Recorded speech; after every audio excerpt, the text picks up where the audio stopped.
Swapnadeep Gurukul channel में आपका स्वागत है। मैं आपका मेंटर संदीप वैशंपायन स्वागत करता हूं आपका क्लास 9th मैथमेटिक्स। चैप्टर क्रमांक क्या है भाई? Chapter number 4 linear equation in 2 variable. इस पर आज हम काम करेंगे और इसमें सबसे पहले तो हम कंसेप्ट को समझने का प्रयास करेंगे कि लीनियर इक्वेशन इन 2 वेरिएबल का कंसेप्ट क्या है। तो बेसिकली लीनियर इक्वेशन ये क्या होती है, पहले इसको समझ लें। तो सर्वप्रथम हम ये देखें कि लीनियर इक्वेशन हम लोगों ने पॉलिनोमियल चैप्टर में एक कवर किया था कि अगर डिग्री 1 है तो उसे हम कहते हैं लीनियर इक्वेशन। तो लीनियर कहीं ना कहीं हमें एक समझ में आ रहा है कि degree has to be 1, degree 1 हो, ठीक है। तो अगर मैं कहूँ कि कोई पॉलिनोमियल है px और पॉलिनोमियल कैसा है, लीनियर है, मान लीजिए 2x + 3। अब लीनियर होने के कारण x की पावर क्या है, 1 है, ठीक है। अब इसको तो हमने लीनियर कह लिया पॉलिनोमियल की भाषा में, ठीक है। इसका अर्थ क्या है अब वो समझने का प्रयास करते हैं। हम लोगों ने ये समझा कि अगर x के अलग अलग वैल्यूज़ डाली जाएं, x की अलग अलग वैल्यूज़ डाली जाएं तो हमें कुछ आउटपुट मिलेगा, राइट। तो अगर मैं एक छोटा सा ऐसा एक बॉक्स बना लूँ जहाँ मैं वैल्यू ऑफ x लिखूँगा, अलग अलग वैल्यू डालेंगे और ओरल करने का प्रयास करें, इसको ओरली सॉल्व करें, हैं। चलिए अगर मान लीजिए मैं x = 0 डाल देता हूँ, तो यहाँ डाला 0, 2 × 0 = 0, तो आंसर आ गया 3, बिल्कुल सही, करेक्ट। अच्छा यहाँ पर अगर मैं 1 डाल दूँ तो 5 मिला, अगर 2 डाल दूँ तो 2 डाला है तो 2 × 4, 4 + 3 = 7। अब माइनस में डाल दें, थोड़ा सा -1 डाल दें, तो -1 डालेंगे तो क्या आंसर आएगा, बिल्कुल ठीक, -1 डाला तो मिल गया +1। पर भैया पेपर में जब आप सॉल्व करेंगे तो आपको पूरा वैल्यूज डाल के सॉल्व करना पड़ेगा, ठीक है। अच्छा अब आप बोल रहे हैं ये आंसर आ रहा है, आंसर का मतलब क्या है, यहाँ क्या मिल रहा है हमें मिल रहा है px। ये क्या है, px है ना, px की वैल्यू मिल रही है, राइट, सही है। अब अगर मैं इसी पर ग्राफ बनाऊँ, भाई पॉलिनोमियल में भी क्या होता है, हम ग्राफ बना सकते हैं। तो अगर यहाँ पर मैं ग्राफ बनाऊँ तो हमें क्या मिलेगा, अब उसे देखते हैं, ठीक है। तो इस पर अगर मैं ग्राफ बनाऊँ तो सबसे पहले तो हम लोग पढ़ चुके हैं कोऑर्डिनेट ज्योमेट्री, है ना, वो चैप्टर हो चुका है हमारा। तो कोऑर्डिनेट ज्योमेट्री में हम जानते हैं x एक्सिस और y एक्सिस, ओके। चलिए तो x पे 0, y पे 1 2 3 4 5 6 7, इधर पे चले 1 2 3 4 5 6, -1 -2 -3 -4 -5, माइनस में कोई आंसर ही नहीं आया, एक हाथ ले आते हैं, चलो -2 डाल दो, -2 डालो तो -1 आ गई, ठीक है। चलिए तो माइनस में -1 -2 -3 -4 -5 ऐसे एक बना लिया रफ आइडिया, ठीक है। कोऑर्डिनेट्स कैसे बनाते हैं हम लोगों ने कोऑर्डिनेट ज्योमेट्री में पढ़ा हुआ है। एब्सिसा और ऑर्डिनेट की वैल्यू उठाएंगे, इसको हम उठाएं 0 और 3, तो पहला पॉइंट है 0 3, ये 0 है और 3 1 2 3, तो ये पॉइंट हो गया हमारा, ठीक है, 0,3, ओके। इसको मैं पॉइंट ए कह लूँगा बाद में। अगर ऐसा आपकी टीचर ना लिखे तो आप नहीं लिखेंगे, ठीक है। अगर स्कूल में ऐसा ABCD ना लिखा जाए तो आप पॉइंट को इस तरह से नहीं दिखाएंगे। अब जो बी पॉइंट है ये 1,5 है, तो ये 1 हो गया, 1 2 3 4 5, ये पॉइंट मिल गया, ठीक है, इसको गोले में डाल लिया। अब सी पॉइंट देखिए 2,7, तो ये आ गया 2 और 5 के बाद 6 7, ये आ गया, ओके, ठीक है। -1 + 1, ये -1 + 1, ठीक। और क्या है, -2, यहाँ पर ये -2 और -1, ये नीचे आ गया, सही है।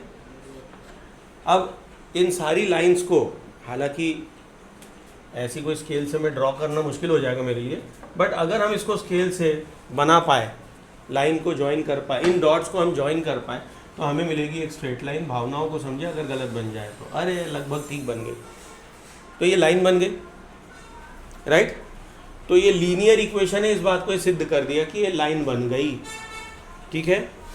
यहाँ क्या है, x एक्सिस, ये x एक्सिस हो गई, और ये क्या है, वाई एक्सिस, तो वाई एक्सिस में हमने किसको प्लॉट किया है, पी एक्स को। तो क्या मैं इस इक्वेशन को अभी ऐसी इक्वेशन बना सकता हूँ कि I'm writing y is equal to 2x plus 3, क्योंकि हमें y के कोऑर्डिनेट्स मिल रहे थे। ये कोऑर्डिनेट्स कौन से हैं, y के हैं, नीचे वाले। तो एक नया फॉर्म मिल गया हमें इस पॉलिनोमियल का, जिसे हमने लीनियर इक्वेशन इन अब 2 वेरिएबल बना दिया। अब हमने इसको 2 वेरिएबल में बना लिया। ये बात समझ में आई कि नहीं आई, सबके समझ में आई, नहीं आई, क्या नहीं आया बोलो, समझाएंगे फिर से।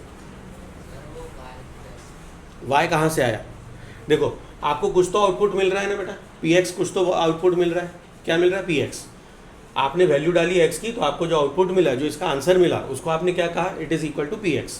फिर उसका ग्राफ बनाया, ग्राफ कहाँ पर बनाया, px को कहाँ रखा आपने, y एक्सिस पे। तो px की जगह क्या मैं उसको y नहीं कह सकता, वो एक सेकेंड वेरिएबल बन गया अपने आप, क्योंकि आउटपुट आ रहा है ना। जब ये आउटपुट मिल रहा है तो इनको हम वैल्यूज़ किस में डाल दें, एक नया वेरिएबल ले लिया, बोले y। अभी समझ में चलेगा, तो कंसेप्ट ऑफ y समझ में आया, वेरिएबल है जी। तो ये इसका फंडा है, ये कंसेप्ट है। अच्छा, अब आगे हम देखेंगे कि ये जो लाइन हम लोगों ने फॉर्म की, इसमें अब 2 कंसेप्ट के ऊपर चर्चा होगी। एक है दोनों वेरिएबल है x और y, ठीक है। आपने अपने मन से किस वेरिएबल को लिया, x को अपने मन से लिया है ना। तो x को हम कहेंगे इंडिपेंडेंट वेरिएबल,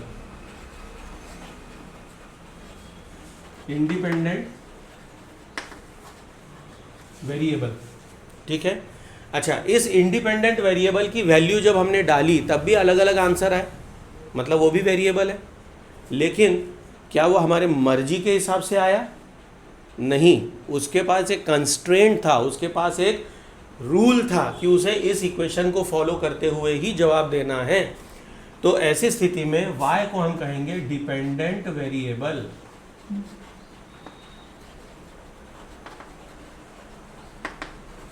ये बात समझ में आई, ये बात समझ में आई।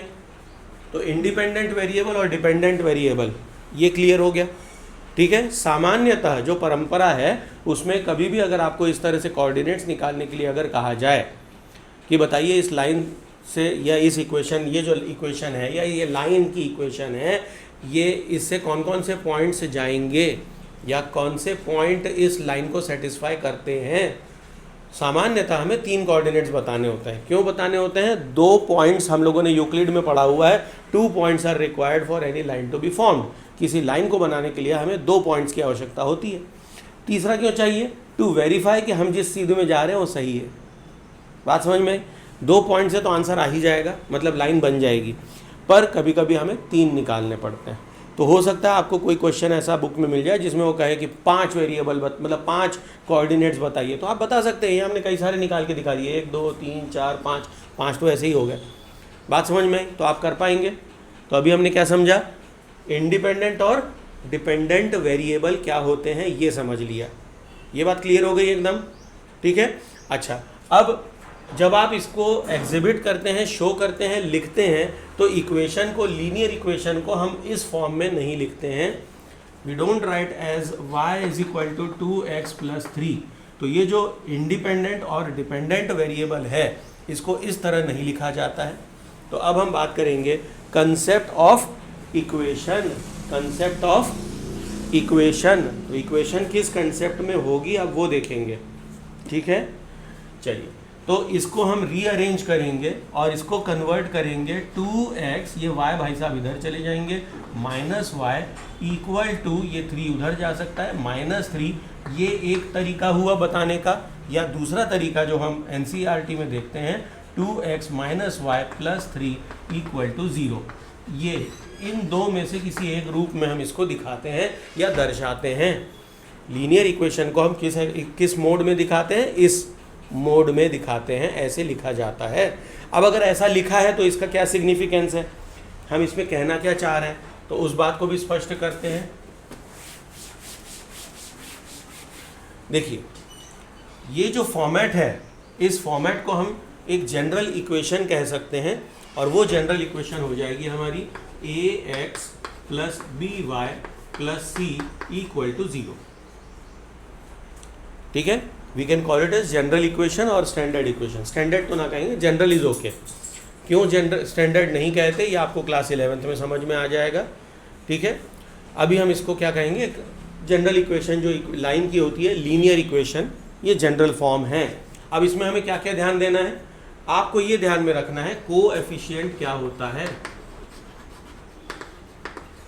तो कोएफिशिएंट के ऊपर चर्चा हमने पॉलिनोमियल में भी की थी, है ना, कि एक्स स्क्वायर का कोएफिशिएंट क्या है, एक्स क्यूब का कोएफिशिएंट क्या है। So we know what is coefficient. Yes, तो यहाँ पर आप हमेशा याद रखेंगे बाय कन्वेंशन, परंपरागत रूप से x का कोएफिशिएंट हमेशा a माना जाएगा, y का b और c एक कांस्टेंट होगा। ठीक है, ओके। तो अगर मैं आपसे कोई इक्वेशन दे दूं, मान लीजिए ये इक्वेशन है, इस इक्वेशन में आप मुझे बताएंगे a, b और c की वैल्यू क्या है, ऐसे सवाल आएंगे। तो a, b और c की वैल्यू क्या है मुझे बताइए इस इक्वेशन में। कौन बताएगा भाई, आप बताइए। x क्या है, a क्या है यहाँ पर इस इक्वेशन में, 2 है, बिल्कुल ठीक। तो x के सामने जो कुछ है वो a है, तो a इज 2। आप बताएंगे b क्या है, b इज -1 साइन के साथ, क्योंकि इधर प्लस लिखा है ना बेटा, तो आपको -b मतलब -1 बताना पड़ेगा। ठीक है, ये आपने सही मतलब बोला कि 1 है। क्यों है 1, क्योंकि कोफिशिएंट में कोई वैल्यू नहीं है। जब कोई वैल्यू नहीं है इसका मतलब वहाँ 1 है, पर सामने वाली साइन को भी ध्यान में रखना है। ठीक है, तो हमने साइन के साथ लिख दिया -1। अच्छा, c की वैल्यू क्या आएगी, स्टैंडर्ड इक्वेशन ये है, c की वैल्यू क्या होगी, +3, बिल्कुल ठीक।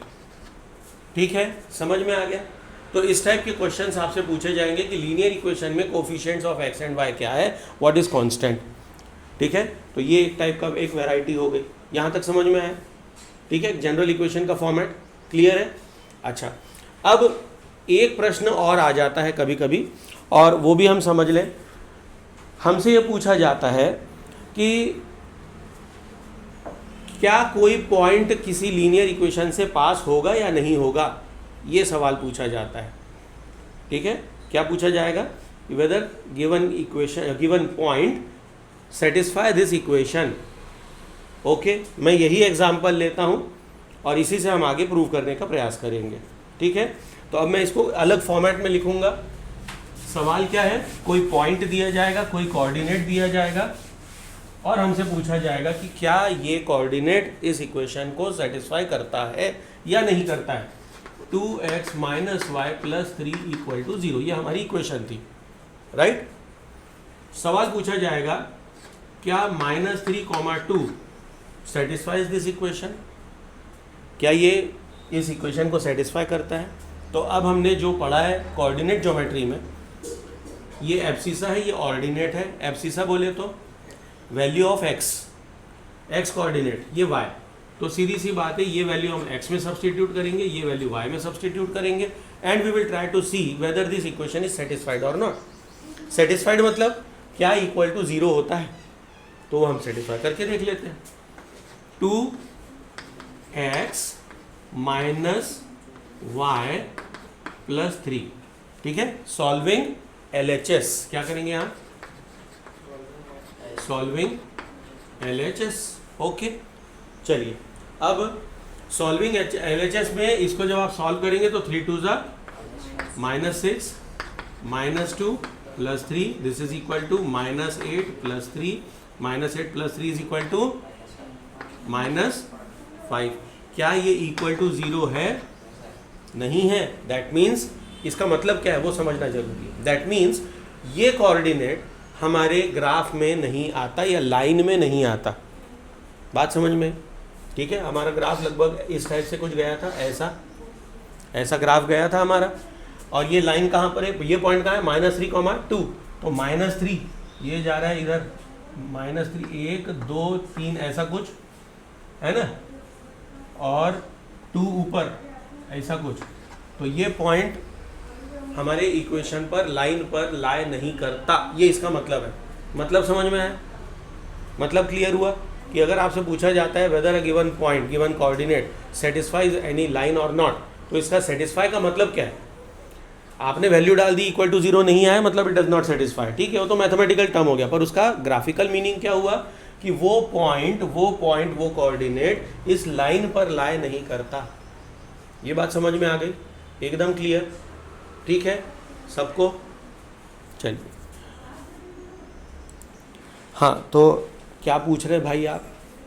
सर ये क्वेश्चन जब आएगा तो ग्राफ बनाना पड़ेगा। बहुत अच्छा प्रश्न है कि अगर ये प्रश्न पूछा जाए तो क्या ग्राफ बनाना पड़ेगा। उत्तर है क्या ग्राफ बनाने के लिए आपको टीचर कहेगी, अगर कहेगी तो डेफिनेटली बनाना है, ठीक है, क्योंकि इस चैप्टर में ग्राफिकल रिप्रेजेंटेशन नहीं है, ठीक है। आपसे ये पूछेगा कि सेटिस्फाई हो रहा है कि नहीं हो रहा है, मैथमेटिकली आपको सॉल्व करके दिखाना है।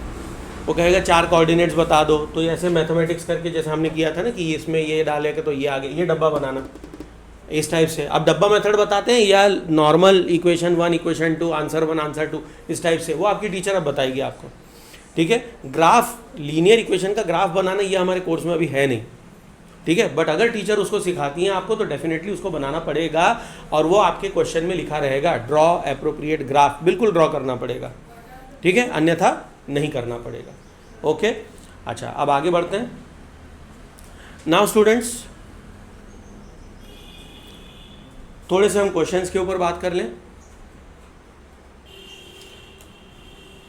एक्सरसाइज 4.1 में क्वेश्चन नंबर 2 जो है आपके लिए वो कहता है कि express the following linear equation in the form of ax plus by plus c and identify a b and c, जो अभी हम लोगों ने किया है ना, एक किया था, आप लोगों से पूछा था मैंने, याद है, तो वो वाला पार्ट, तो वो अब आप लोगों से बन जाएगा। तो सेकंड क्वेश्चन बन गया। एनसीईआरटी का पहला सवाल है कि वो आपसे कहता है write a linear equation in 2 variable to represent this statement. एक स्टेटमेंट दिया है, मतलब ये कि वर्ड प्रॉब्लम से या वर्ड स्टेटमेंट से आपको इक्वेशन बनाते बननी चाहिए, ठीक है, इसकी प्रैक्टिस भी आप कर लेंगे। ओके, तो मैं क्वेश्चन आपको बता रहा हूँ सॉल्व करके कैसे सॉल्व होना है। देखिए क्वेश्चन कह रहा है the cost of notebooks is twice the cost of pen. यहाँ पर दो बातें हो रही हैं, एक है cost of pen, cost of notebook, दो की बात हो रही है, ठीक है। तो चूंकि लीनियर इक्वेशन इन 2 वेरिएबल है तो हम क्या कहेंगे, let the cost of pen be x and cost of notebook be y। तो आपने लीनियर इक्वेशन इन 2 वेरिएबल की पहला स्टेप तो ले लिया कि आपने x और y लिख लिया, ठीक है। अच्छा, इसमें कुछ हिंट दी है जिससे किसी की गलती ना हो। इनका कहना है cost of notebook to be x, उल्टा हो गया है ना, क्योंकि सबका आंसर एक सा है इसलिए इन्होंने क्या किया है, नोटबुक्स को x लेने के लिए कहा है। तो नोटबुक्स की कॉस्ट को अपन ले लेते हैं x, इसको कह देते हैं y। यानी आपत्ति भाई, वो हिंट के कारण लिया अपन ने, अन्यथा वैसा भी चल सकता था, ठीक है, पर हिंट के कारण अपन ने इसको ऐसा लिया है। चलिए अब क्या हो रहा है, कह रहा है कि cost of notebook is twice the cost of pen. तो पेन की जितनी भी कीमत है, पेन की जितनी भी कीमत है उसको जब दुगना करेंगे तो वो कीमत बनेगी एक नोटबुक की। पूरी बात समझ में आई? फिर से बोलता हूँ, cost of pen, cost of pen जो भी है वो जब दुगनी करेंगे then it will be cost of copy, notebook. समझ में आई बात? कितना सिंपल है। तो ये आपको एक हिंट है, एक आइडिया देने हैं कि आप इस तरह से इक्वेशन को फॉर्म करें। अब इसमें अगर आपके पास कोई रेफरेंस बुक है तो उसका आप उपयोग करें and try to solve these kind of equation, try to formulate these kind of equation. Equation बनाना सीखिए, ठीक है। कुछ प्रश्न है? हाँ,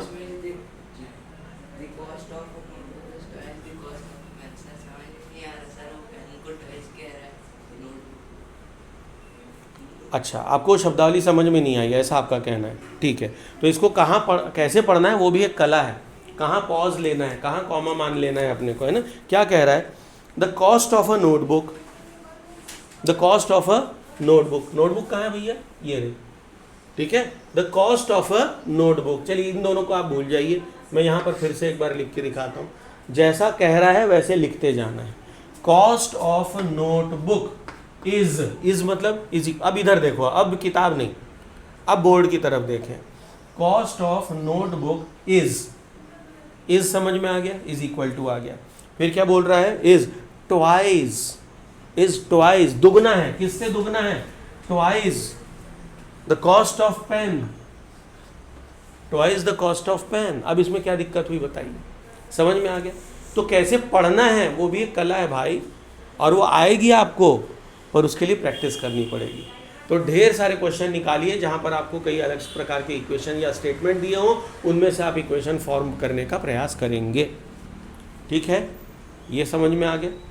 चलिए अब थोड़ा सा हम आगे बढ़ते हैं। अगला टाइटल जो है हमारा वो है सोल्यूशन ऑफ लीनियर इक्वेशन, जो न्यू रैशनलाइज्ड बुक है एनसीईआरटी की, पेज नंबर 59, एक्सरसाइज 4.2। पहला सवाल आपसे पूछता है कि विच one of the following is true. पहले समझ लीजिए क्वेश्चन क्या है और इसका मुझे जवाब दीजिएगा। Which one of the following is true and why. y is equal to 3x plus 5 has, तो y equal to 3x plus y, ये क्या है, इक्वेशन है। y is equal to 3x plus 5, ये इक्वेशन है। ठीक है, और इस इक्वेशन में क्या पूछ रहा है, हैज़ क्या, अ यूनिक सोल्यूशन, क्या इसका एक ही सोल्यूशन आएगा, क्या इसका एक ही सोल्यूशन आएगा, ये सवाल है। दूसरा कहता है ओनली 2 सॉल्यूशंस, क्या इसके 2 ही सोल्यूशन आएंगे, या it will have infinite many solution, ये सवाल है। सवाल क्लियर हुआ, या इनफाइनाइट मैनी सोल्यूशन। अब आप मुझे बताइए कि सोल्यूशन का अर्थ क्या है। सोल्यूशन का अर्थ है वो पॉइंट या वो कोऑर्डिनेट को डिटरमाइन करना, निकालना, जो इस इक्वेशन को सेटिस्फाई करेंगे। ठीक है, अब हम जाते हैं यूक्लिड्स में। यूक्लिड बाबा ने क्या कहा था, अगर ये लीनियर इक्वेशन है और ये एक लाइन बनती है, तो लाइन किससे बनती है, लाइन किससे बनती है, देयर आर इनफाइनाइट डॉट्स और points lying on the line. Line क्या है, ढेर सारे डॉट्स का समूह, राइट। तो इसका जवाब तो यूक्लिड ने दे दिया था आपको कि भैया इसके अंदर तो ढेर सारे पॉइंट्स हैं, और अगर इनफाइनाइट पॉइंट्स हैं तो इसके सोल्यूशन भी इनफाइनाइट होंगे। आपने देखा था जब पिछली बार मैंने ऐसे डब्बा मेथड बनाया था आपको, उसमें हमने लिए तो 5 कोऑर्डिनेट तो हमने खुद बना लिए, क्या और नहीं बन पाते, और निकल जाते। तो हमें ऐसे इनफाइनाइट पॉइंट्स मिल जाते जहाँ से ये लाइन क्रॉस होती है या पास होती है, ऐसे ढेर इनफाइनाइट पॉइंट्स मिलेंगे। यस, एंड एवरी पॉइंट और every coordinate on this line is solution to this equation. मैं फिर से कहता हूँ, सारे वो निर्देशांक जो इस लाइन पर लाए करते हैं, जो इस लाइन पर हैं, वो सारे क्या हैं, इस समीकरण का हल है। बात समझ में आई। और हल का मतलब LHS इक्वल टू RHS। अगर वो कोऑर्डिनेट उठाकर आप इसमें डालेंगे तो आंसर आएगा। बात समझ में आई, नहीं आई, क्लियर है, ओके। अब अगर आपसे ये पूछा जाए कि भैया ठीक है, अगर मान लो कि इसका हमें सोल्यूशन बताना है, मान लो अभी आप इसका, मैं आपको एग्जांपल दे रहा हूँ। Question number 4 NCERT exercise 4.2 question number 4 क्या कहता है, वो आपसे कहता है कि ये जो कांस्टेंट है उसको हटा दिया, ठीक है, कांस्टेंट हटा दिया, वहाँ पर लगा दिया उसने k। बोलता है कि 2x, हाँ प्लीज़ डिक्टेट करा देंगे बेटा। हाँ, 2x plus 3y equal to क्या है कि माइनस क्या है, इक्वल टू क्या। ठीक है, वो कहता है कि एक कोऑर्डिनेट है x is equal to 2 and y is equal to 1 है, माइनस 1 है, 1। ये कह रहा है कि ये कोऑर्डिनेट इस लाइन को सेटिस्फाई करता है, ये कोऑर्डिनेट इस लाइन को सेटिस्फाई करता है। ठीक है, अब आपसे पूछता है find the value of k। ठीक है, अब सोल्यूशन है, इसका मतलब LHS इक्वल टू RHS है। ठीक है, तो इसको हम सब्स्टिट्यूट कर देते हैं। 2 इंटू यहाँ क्या है 2 प्लस 3, y की जगह क्या लिखेंगे 1 इक्वल टू k। 2 2 ज़ा 3 1 ज़ा इक्वल टू k। 3 प्लस 4, इसका मतलब therefore k is equal to 7। ये कहाँ से आया, ये वहाँ से आया, ये जानकर आया कि ये कोऑर्डिनेट इस लाइन को सेटिस्फाई करते हैं, तो k की क्या वैल्यू। ठीक है, अब अगर यहीं पर मैं आप k की वैल्यूज डाल दूँ, बोले ठीक है हमको 7 मिल गया, ये 7 है। अब मान लो ये क्वेश्चन हमें पहले नहीं मालूम था, ठीक है, अब वो ये कह रहा है, मान लो क्वेश्चन अब नया फॉर्मुलेट करते हैं। क्वेश्चन कहता है कि डज दिस पॉइंट और कोऑर्डिनेट सेटिस्फाई दिस लाइन। क्या ये निर्देशांक, ये कोऑर्डिनेट्स इस समीकरण का हल है? तो कैसे करेंगे? कुछ नहीं करना है आपको, LHS में ये डाल देना है, RHS आना चाहिए। अगर दोनों बराबर हैं तो ये पॉइंट सेटिस्फाई करता है। तो आपने इसकी वैल्यू डाल दी 2 × 2 + 3 × 1। अब आप इसको फाइंड करेंगे, solving LHS, left hand side को आप सॉल्व करेंगे। इसको सॉल्व किया 2 × 2 = 4 + 3, 2 + 3 = 7 which is equal to RHS। अगर LHS और RHS बराबर हो रहे हैं मतलब ये समीकरण का हल है। कौन? ये कोऑर्डिनेट। समझ में? और इस बेस पर आप सॉल्व कर सकते हैं क्वेश्चन नंबर 3, एक्सरसाइज 4.2 का क्वेश्चन नंबर 3 आप सॉल्व कर सकते हैं। और ये बताता है, पूछता है आपसे, check whether the following are the solutions of equation so and so which are not. कौन से हैं, कौन से नहीं हैं। करना कुछ नहीं है, कोऑर्डिनेट उठाना है, एक्स और वाई की जगह डालना है और आंसर लाने हैं। समझ में आ गई बात? ठीक है। अच्छा, अब एक सवाल और बचा है जिसमें वो कहता है कि find 4 solutions for a given equation. मतलब जो डब्बा मेथड मैंने आपको बताया था वो करना है। ओके, तो ये पूरी एक्सरसाइज समझ में आई। अब आप मुझे ये तुरंत सॉल्व करके बताएंगे। अभी क्लास का समय है परंतु मैं वीडियो को अभी क्लोज कर रहा हूँ, ठीक है, क्योंकि वीडियो में जो एक्सप्लेनेशन पार्ट था वो कंप्लीट हो गया। ओके, तो जो बच्चे वीडियो देख रहे हैं इस एक्सरसाइज को अच्छे से सॉल्व करें। कोई रेफरेंस बुक लें, उससे भी सॉल्व करें। NCERT की एग्जाम्पलर आती है, उससे भी प्रश्न उठाएं, उसको भी सॉल्व करें। ये बड़ी अच्छी किताब है, तो उसको भी आप सॉल्व करिए। और कोई भी रेफरेंस बुक जो आपको स्कूल की टीचर रिकमेंड कर दे उस किताब को आप रेफ़र करें और उससे भी सोल्यूशन लाने का प्रयास करें। अगर कोई डाउट आए तो वो प्रश्न आप टाइप करके, अगर NCERT का है तो हमारे पास किताब है, अगर आपकी कोई रेफरेंस बुक है तो आप वो प्रश्न लिख करके टाइप करके कमेंट में मेंशन कर दें, आपको उसका सोल्यूशन अगले वीडियो में मिल जाएगा। अब रही बात इसकी कि एक इम्पॉर्टेंट सूचना, कृपया सब्सक्राइब करें।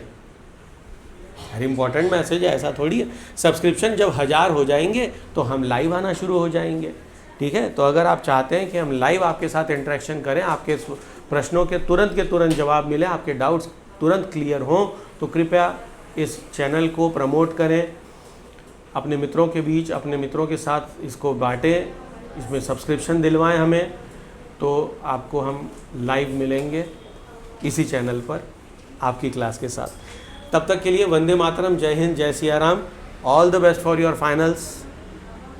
और सशस्त्र सेनाओं को सैल्यूट है, प्रणाम है, वंदे मातरम।